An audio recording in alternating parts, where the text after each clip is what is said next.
안녕하세요. 주양가족 여러분, 김성민 목사입니다. 오늘 하루도 주님의 은혜를 생각하며 그 은혜 가운데 하루를 기쁨으로 열어가는 우리 모두가 되어지기를 주의 이름으로 바랍니다.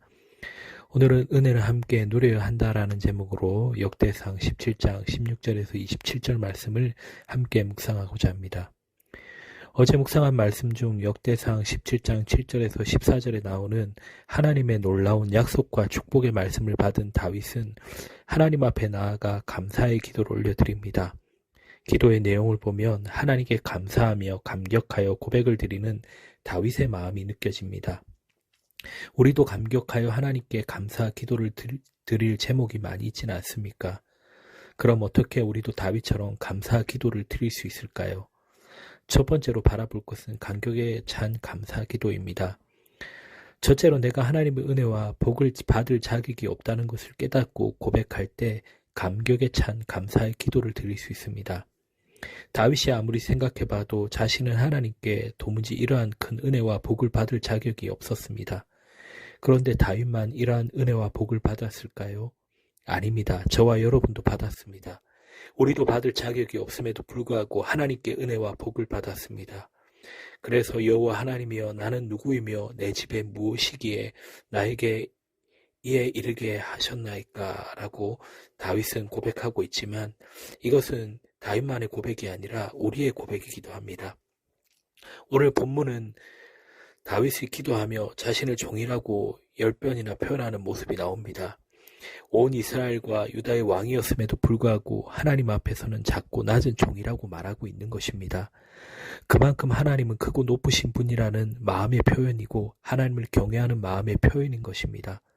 크고 높으신 하나님께서 왜 나에게 이런 은혜를 베풀어 주셨는지, 나는 받을 자격이 없음에도 불구하고 왜 나에게 이런 큰 복을 주시는지 깨달을 때 우리는 감격에 찬 감사 기도를 드릴 수 있을 것입니다. 둘째로 현재 누리고 있는 복도 감사한데 장래의 복까지 약속하신 하나님께 감사할 때 감격에 찬 감사 기도를 드릴 수 있는 것입니다. 본문 17절과 22절에 보면 다윗이 하나님의 은혜와 복을 받을 뿐만 아니라 자손들까지 영원히 복을 누리게 하시는 하나님께 감사하고 있습니다. 오늘 내가 받은 복도 감사한데 장래의 복까지 약속해 주시는 좋으신 하나님이십니다. 나에게 은혜를 베풀어 주실 뿐만 아니라 나의 자손들에게까지 은혜를 베풀어 주시니 얼마나 감사하고 감격스럽겠습니까? 에베네셀의 하나님이라는 제목을 찬양을 아시지요? 2절 가사에는 장래에도 인도하시리 감사하신 하나님이라고 나옵니다. 여기까지 인도하셨을 뿐만 아니라 장래에도 인도하실 하나님을 생각하며 감격에 찬 감사를 올려드리는 것입니다. 20절의 기도처럼 과연 주와 같은 분이 없음을 고백하는 우리가 되어지길 바랍니다. 둘째로 신실하신 하나님께 드리는 간구입니다. 다윗은 여호와 하나님의 크고 위대하심과 신실하심을 소리 높여 찬양하고 감사한 이후에 이제 자신의 소원을 아뢰며 간구합니다. 풀어서 읽어보면 하나님 정말 받을 이유가 없음에도 큰 은혜를 저와 저희 집안에 주셨습니다. 하나님은 예전부터 약속을 잘 지키시는 분이셨습니다. 저에게 약속을 하셨으니 꼭 지켜주십시오라고 23절에서 27절에 간구하는 것입니다. 이번에는 다윗의 간구 중에 우리가 배울 것이 있습니다. 그것은 하나님의 성품에 근거하여 간구하는 것입니다. 23절에서는 여호와여 이제, 27절은 이제 주께서라고 시작합니다. 하나님을 여호와로 부르며 이제라는 표현을 사용하는 것은 앞에 나온 내용의 근거에 하나님께 무엇을 요구할 때 사용합니다. 하나님은 이러이러한 분이시니 이제 이렇게 역사하시고 응답하여 주소서라고 자신의 소원을 아뢰는 것이지요. 우리가 알고 믿고 있는 하나님의 성품에 근거하여 기도하는 것입니다. 하나님께서 나에게 말씀하시고 약속하신 것에 근거하여 하나님께 요청하는 것입니다. 그러므로 우리의 기도 역시 하나님의 말씀과 그분의 약속에 근거하여 드려야 합니다. 언약에 신실하신 하나님, 하신 말씀과 약속을 반드시 이루시는 하나님의 성품에 의지하여 기도하는 것입니다. 다윗은 이러한 하나님의 신실하신 성품에 근거하여 기도하며 영원이라는 표현을 반복해서 사용합니다. 어제나 오늘이나 내일이나 영원토록 동일하시고 신실하신 하나님께서 하신 그 약속을 영원토록 반드시 이루실 것을 믿고 구했습니다. 우리도 다윗처럼 신실하신 하나님께 내게 주신 약속과 복을 영원토록 이루어 주시기를 간구할 수 있습니다. 셋째, 하나님의 영광을 구하는 기도입니다. 마지막으로 살펴볼 내용은 다윗의 기도가 자신의 욕심을 채우기 위한 것이 아니라 하나님의 영광을 드러내며 하나님의 뜻이 이루어지기를 간절히 바라는 기도였다라는 것입니다.